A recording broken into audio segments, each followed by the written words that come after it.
હું જામનગરની જનતાને ખૂબ હૃદયપૂર્વકની અપીલ કરું છું કે આજનો દિવસ એ આપણો અધિકારનો દિવસ છે અને વધુમાં વધુ મતદાન.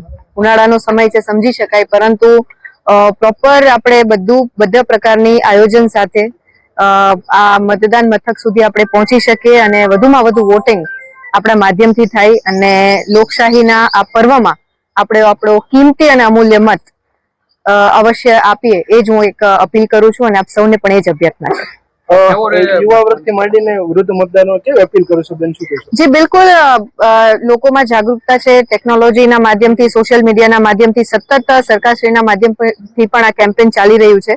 ત્યારે હું મારા તરફથી એક જ અપીલ કરું છું કે જે વડીલ વર્ગ છે એમના માટે અલાયદી વ્યવસ્થા પણ કરવામાં આવી છે, ટ્રાન્સપોર્ટેશનની સુવિધા પણ આપવામાં આવી છે અને યુવા વર્ગમાં પણ આ વખતે અનેરો ઉત્સાહ જોવા મળી રહ્યો છે આ સ્થાનિક સ્વરાજની ચૂંટણીમાં, કે એઓ પણ એટલા જ કીન છે એમના રાઈટ માટે, એમના હક માટે. કેમ કે આ જનપ્રતિનિધિ સતત લોકો વચ્ચે રહી અને જ્યારે સેવા આપતા હોય અને ત્યારે આપણે કોને મત આપીએ છીએ ખૂબ જ આવશ્યક રહેતું હોય છે. ત્યારે વધુમાં વધુ મતદાન કરી અને આપણી જે ફરજ પણ બને છે એ લોકશાહીના પર્વમાં આપણું એક મત ખૂબ જ અમૂલ્ય સાબિત થતો હોય છે. ત્યારે હું એ જ અપીલ કરું છું યુવા વર્ગને, માતૃશક્તિને સ્પેશિયલી, કે વધુમાં વધુ વોટ આપણે કરીએ આજના.